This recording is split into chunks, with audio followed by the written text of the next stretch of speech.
I would love to see someone step in and be like, we're going to take a chance on this. We're going to try and launch a South Asian artist and make them global. We're going to back it and put our money behind it. And, you know, working with some organizations that are thankfully starting to sort of come along that way. But that, to me, certainly for my agenda, would be really showing that we're trying to do things differently. During this interview, I will stop up and not know what to ask for the first time. And it's because it's talking about something I sadly don't know a lot about. It's DEI. And Sania is one of the best people to speak to about this. I learned a lot. I hope you will as well. I hope the music industry will. Hey guys, and welcome back to Sound Connections Podcast. Today we're going to talk about something interesting, something I don't know a lot about. It's about DEI with Sania Haq. Thank you for being here and welcome. Thank you, Jacob. Really excited to be here with you. Today's going to be a partnership episode with Survive, which is a conference happening in south of Norway where you're also going to be. And in this partnership, I talked with the owners. Who should I talk about and with? And they mentioned you. You have some really interesting opinions and research on this topic. But before we get into it, can you just explain a tiny bit, who are you? Yes, I can. So in a nutshell, am someone who's very passionate about diversity and bringing cultures together. And throughout my life, throughout my career, I've always sort of figured out, well, what's the best way to do it? And I was really attracted to data and evidence and hearing people's voices, so which is why I went into research. And I sort of, that came together with music because I think music shapes all of our lives, and mine being South Asian, it's just always been a soundtrack to that. So I felt that music was also one space that could really bring cultures and society together, which is why I've sort of really now honed in on the music diversity side of things. But yeah, so I can explain. I've worked in research for about 12 years, and about 7-8 years ago, I joined a company called AudienceNet. They are one of the sort of top music research companies. I left about a year and a half ago to set up Brighter Stereotypes, which is my own brand, which is more broader within diversity and the wider things I do as well. Okay. And today we're going to talk about DEI in the music industry. I hope I'm not butchering. Is it DEI? DEI? How do you pronounce it? It's the words always change, right? This is the thing with this space. So it's DEI is diversity, equity, and inclusion. Yeah. But actually now here there's a trend that it's changed to EDI, so equity, diversity, and inclusion. But essentially the words are diversity, equity, and inclusion, and we can talk about what those mean. But the acronym kind of changes a little every once in a while. So yeah, it completely makes sense as to why there's some uncertainty. But I know some about this topic. My brother works in the field. But for people who don't know what this is, could you just briefly explain me what this is about? Yeah, sure. So it's basically about, I suppose, diversity, equity, and inclusion. This whole space is very much often looking at the workplace. How do we make industries and workplaces more diverse? So get a broader range of individuals within them. In each country, that's kind of different. If you look at the marginalized groups here in the UK, for example, or those that have less opportunities, it'll be different to where you're based, for example, perhaps. Or if you look at a place like India, it's slightly different across. So it's sort of looking at which groups don't have as much access and opportunities in society. They're being held back. Let's actively now work to improve access and improve opportunities. And then in music, it's, along with being within the workplace, it's also then trying to look at impact on society, so it can broaden out. So like with music, we can look at how does music shape culture and what impact does it have on women or racial and ethnic minorities. So it's quite all-encompassing. We can touch upon all of those areas. So before we dive deeper into it, can you tell me about what's the status of this in the music industry? So it's always been something that, industries have looked at, and DEI is one of those things that there are always waves. There's like a positive shift and a positive trend, and then you kind of get roadblocks. It's been like this since, like, I suppose the 1940s, 1950s was when it was sort of starting, race relations and, you know, gender equality and stuff. So it just does go in waves.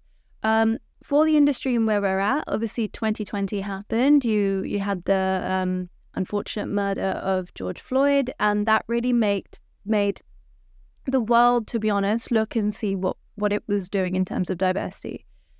Music being an industry that in some ways has a disproportionately, from the outward lens, diverse, you know, kind of look to it, I guess, in terms of the artists. You've got a high proportion of Black artists sometimes, so it looks like it's very diverse. But when you have started to do the work, when the industry started to do the work, we've started to uncover the fact that actually there are lots of barriers and there are lots of challenges, that it might look diverse, but it's actually not necessarily throughout, and even that diversity is a little bit problematic in some ways as well. So, yeah, something we've been looking at since 2020 in more depth. Is this something the music industry talks a lot about?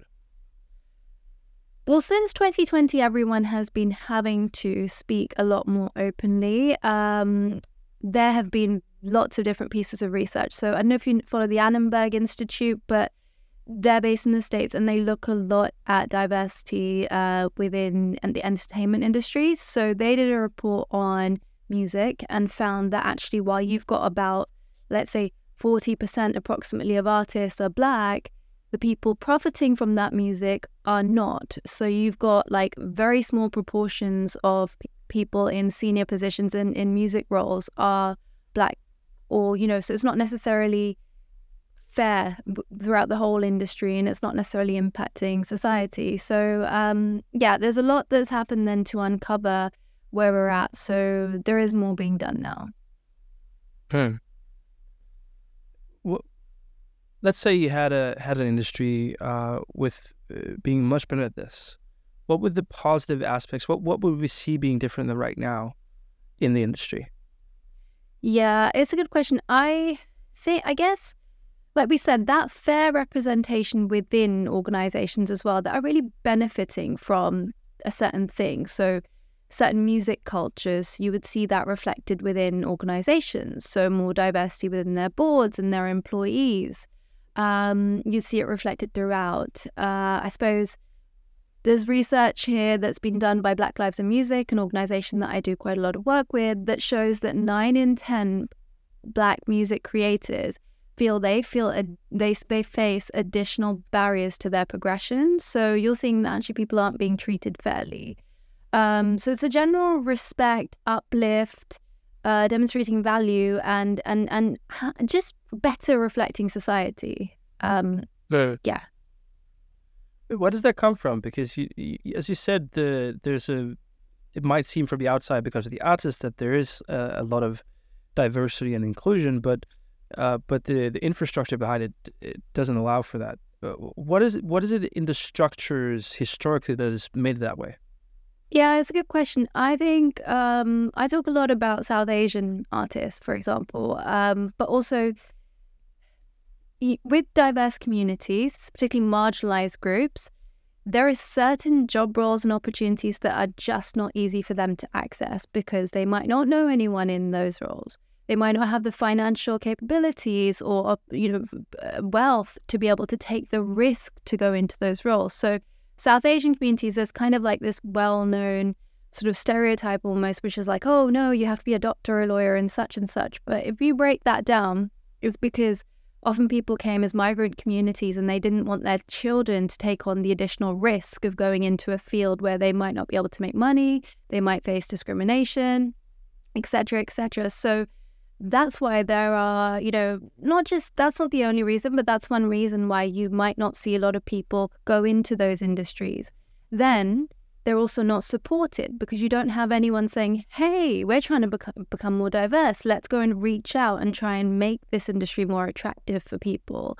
So you sort of see that whole thing continue. You also then have, so in the case of women, you don't have, an equal proportion of women in senior roles in music, but you actually see in the entry-level roles you do. But so what's happening there is there's a drop-off. they're coming in, but they're not being supported, to go up the realms. So that's something that, a lot of people have been talking about, or music's a, men's club, etc., etc.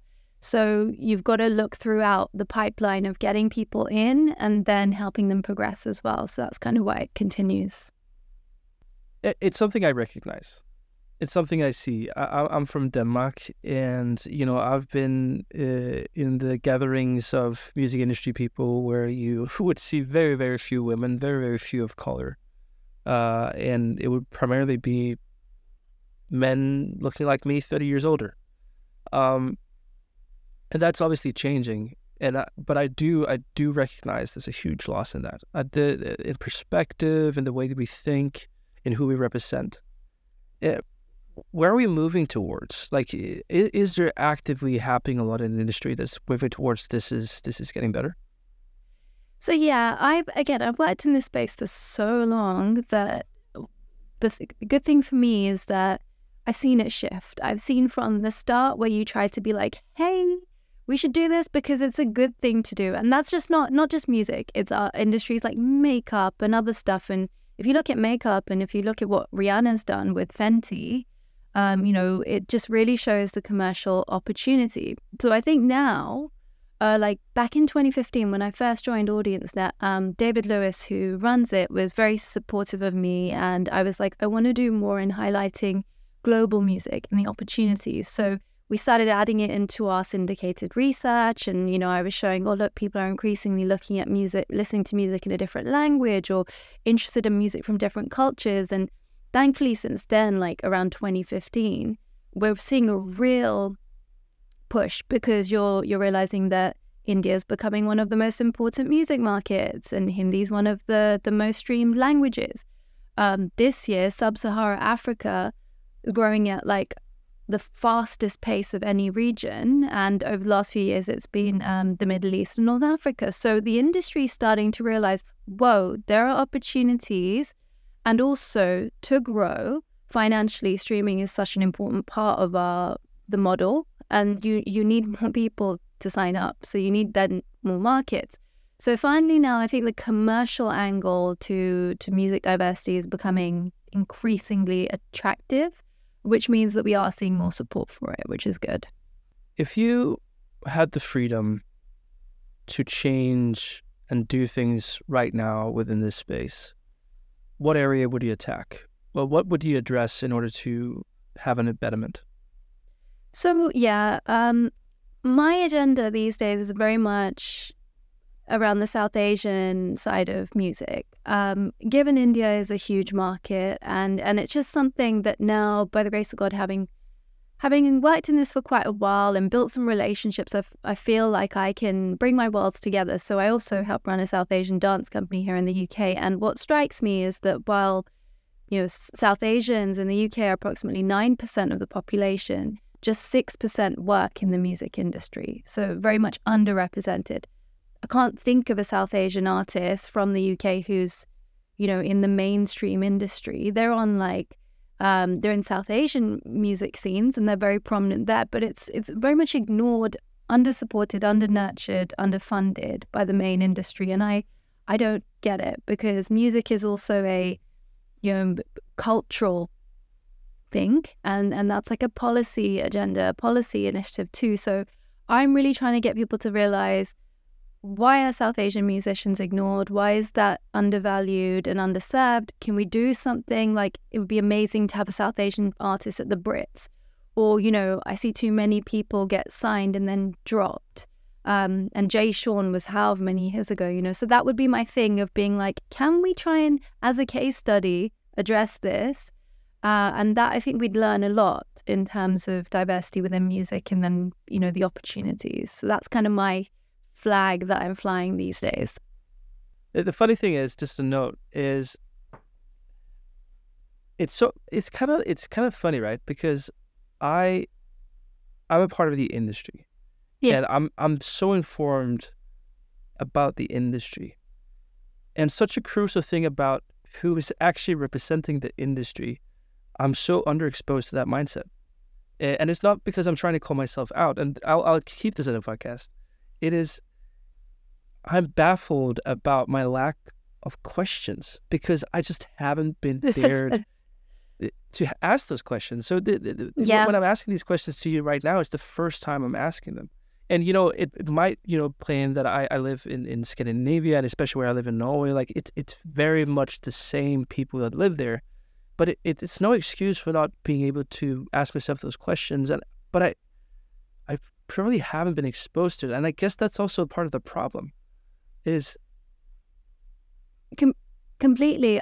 Because I know, especially this whole South Asian thing, I'm finding myself at conferences and speaking and, people who are very influential who, know me and by the, giving me the time of day because they know my work, they know my research work, and now I'm slanting it. They too are like, yeah, this is odd. Like, how come, especially the South Asian side of things, it's like, why haven't we thought of this before? There are lots of, I think this is why I love research so much, because we just kind of don't know. I think there are assumptions that are like, oh, well, Asian people either they listen to the same music, or they're fine over there in their corner doing their thing. There's just so much that's unsaid and unknown, which is why for me, bringing data into it and showing people is starting to, I think, intrigue people a little bit more. And like you said, like get them to sort of think and ask questions, because yeah, we're not exposed to that. We've never really had to before. So I don't think it's just you at all.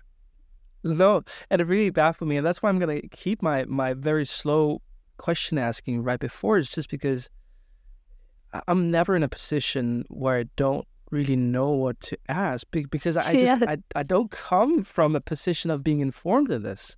Yeah. And it's a part of the problem. But what can we do? Like, how can we tackle this? Is it the written media that also should cover it more? Like, if you have some practical examples of what could we do as an industry to make people more aware, to make an embedment in the representation of the listener?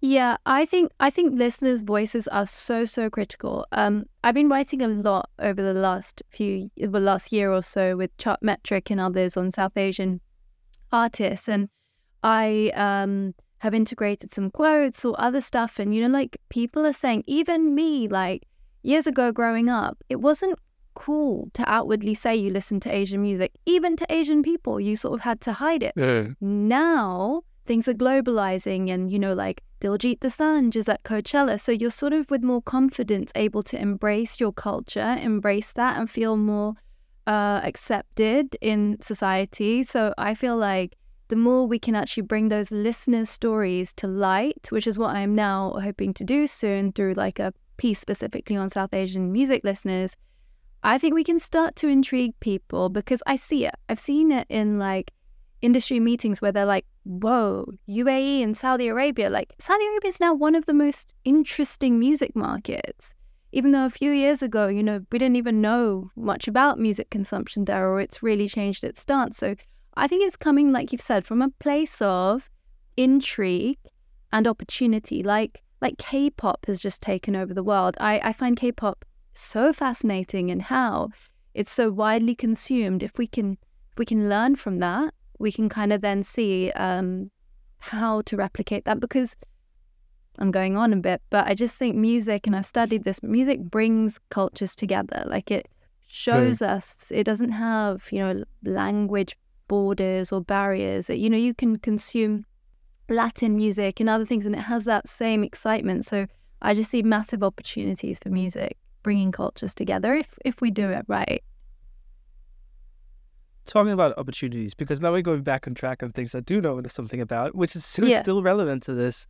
You have explained multiple times that there are markets that are growing, and there are cultures that are getting more and more represented towards the listeners. And obviously, it's not the demographics of the world that's changing; it's the representation within music. Completely. Could you explain to me, what do you believe are the opportunities for entrepreneurs in recognizing the development of this within music? So I think, sorry, just one second. I think that streaming platforms have done an amazing thing, because that was the nail on the head. The world's demographics, the world's music consumption is not changing. It's just that we're starting to see it, because you can see it on streaming platforms. You can see week on week, pretty much, on YouTube Music, some of the top songs are Indian songs, like the most streamed songs. The biggest YouTube channel is or was T-Series. You know, you're starting to realize, whoa, there's this whole other world of music opportunity out there. So I think the streaming platforms are very much leaning into it. You see a huge focus on, like, let's say Spotify India, or what they're doing in Pakistan or globally. So I think that's great and very exciting. They're really engaging a lot of diverse listeners. So I think the platforms are one.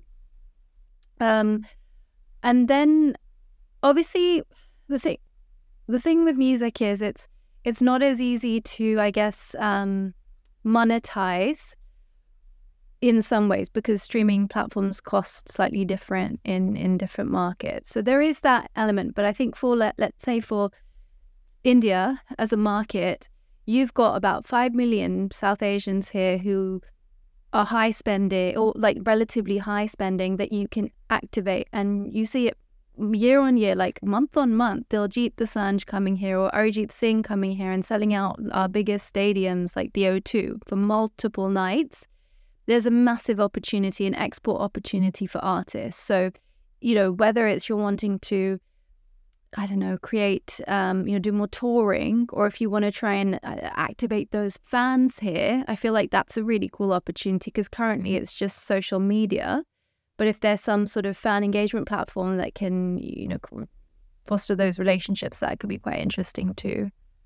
Yeah, so basically it's underrepresented fans that are looking towards spending their money and their engagement on things they resonate with and from their own culture. And yeah, this is sort of what we're building towards. And there's probably a lot of opportunities in entrepreneurship to help do that, because it's a way of building business, building finance around this, and also addressing that unrepresented need to consume from your own culture or other cultures that you're curious about. That makes a lot of sense. Definitely, because music is about, you know, it's about identity. It's and a few years ago in this space, we weren't actually sure how it was going to go. We didn't know if, you know, diasporas growing up here would be engaging with music from their countries of origin, or if it would just kind of be a done thing. Now we're seeing young people, like I mentioned, my dance company, we're seeing like the youth coming in, like they're just going to like dance classes at a rate that's just unheard of. They're so engaged in the music and like TikTok and other stuff, and it's really, really exciting to see, which is why I feel like music could really make the most of that opportunity, because it's hugely exciting and there is money there. Okay. Can you, for the people that are going to the conference to survive, tell us a bit about what you're going to talk about at the conference, because they're partnering this episode. Yeah, so I was really honored that Survive asked me to do the opening keynote. It means a lot to me, I think, especially who I am as well, from a cultural background. It's not lost on me that these opportunities are rare, so it's super exciting. I will be being someone who's in research. It will be very much like kind of trends based. We'll be looking at the trends in music right now, what's going on. A lot of focus on global music markets and their growth. And then we'll also be looking at other equity elements, such as, yes, creating more diversity within the industry, or how do we pay artists more fairly? That's a whole other thing. But, or artist well-being, we'll be touching upon those elements. But definitely my thing will be highlighting a lot about the rise of global music markets and the sort of opportunities there, and why we need to focus on that. I think everyone who listens to this episode should go to Survive. It's a really interesting music tech conference that are developing. I was there last year, and I was just blown away by the quality of speakers, and you being a keynote is going to speak to that.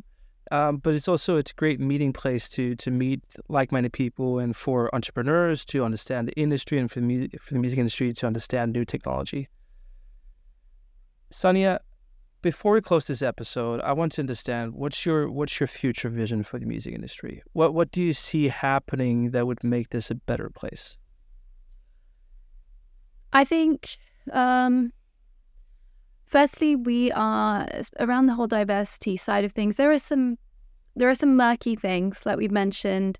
stuff I'm looking into with different organizations, but there are themes around bullying and harassment, the impact of music culture on society. I mentioned misogyny. I mentioned like other impacts on culture, which are the darker side of things, which I think the industry very much needs to start addressing. I would love to see more data and research around that. Like one thing being how young people these days are self-policing. I've seen this with music lyrics or other things. So I think it's important for us as an industry ethically to look into some of that stuff.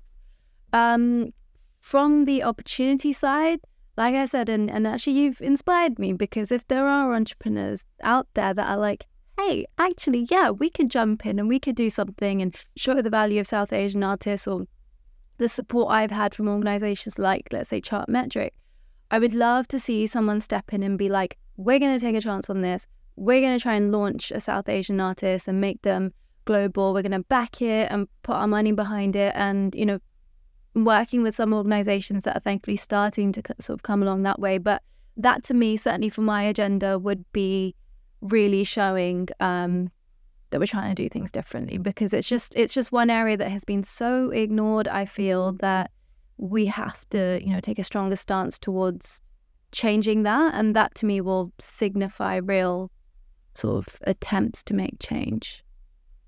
And that's the beautiful combination of entrepreneurship and meaningfulness in culture, and what we do with music is basically resonating with listeners. It's about telling stories that people can relate to, they can find comfort in, they can find hope, or they can find a place where it sort of matches their emotions, and that is important. And if we don't have enough diversity in the industry or through artists, we're not doing a good enough job to actually meet the listeners where they could and should be met. Totally. And again, being in research, I'm very much like listener-led. You often don't even have your own ideas of research. You're just relaying what other people are saying, or you know, you're getting those things out of people. And I very much believe in that, like people first. Do we understand, you know, diverse music listeners? Do we understand the role that music plays in their lives and their culture? And I don't think we do. And so that's very much my agenda, is highlighting, soon launching something which will look at South Asian music listeners and how they navigate this world of living here in, you know, but also then being connected to their country of origin, but also then consuming Beyonce or Drake, but equally listening to Lata Mangeshkar or Diljit Dosanjh. And I just think it's so fascinating that for me, that would be, I'm keen to highlight that soon. This episode for me has been how I think a lot of people have it, especially in my territory. Of course, we talk about this, but I honestly don't hear a lot in the music industry. And that is, you know, from the starting of the episode, not knowing if it's DIY or I, like that's the level. And obviously I know more from some sort of level. But also when I sort of, when we end this episode in a few minutes, I feel more informed, but I still feel like I know so little. And I think it's a good representation of the general movements of what we're going into now. Definitely. I think there's so much to learn about this space. And like we said, there are specialists that are working on particular things. So I mentioned Black Lives in Music, or there are other organizations that are taking a topic and they're like, right, we're going to address that specifically. And I think that's what you need right now, is no one person has got all of the answers about everything. Like I said, I've got a good general understanding of the, you know, area as a specialist. That's my role, but I have a depth of understanding within South Asian music and the agenda there, or artists. So I think we need everyone to kind of collectively come together. And I think it's a difficult space. It's very emotive. A lot of it's about justice and what's right in society, but that can feel weighty and scary. And I think sometimes you just need to feel hopeful and excited, and you need entrepreneurs to be like, right, we're going to solve this. Like I mentioned, do a Rihanna, create a Fenty Beauty, and just show the world the opportunity with diverse consumers. So yeah, I appreciate this discussion as well. It's been really nice to sort of unpack it. That was a great place to end the episode. Thank you so much, Sania. I'm looking so much forward to see you in a few weeks at Survive Conference. I'm very excited to be there, and I hope all the listeners is going to take a plane trip and buy a ticket to be at the conference. If not, they're going to miss out speaking with you, as I've done today. Thank you so much for your time. No, thank you, Jacob. It's been lovely.